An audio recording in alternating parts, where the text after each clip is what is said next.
பார்க்க வந்த சேதி மட்டும் சொன்ன முல்லையே, பருவம் வந்த தேதி மட்டும் சொல்லவில்லையே.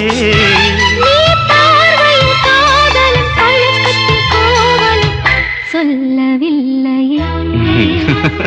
உன்னை தொட்ட தென்றல் இன்று என்னை தொட்டு சொன்னதொரு சேதி,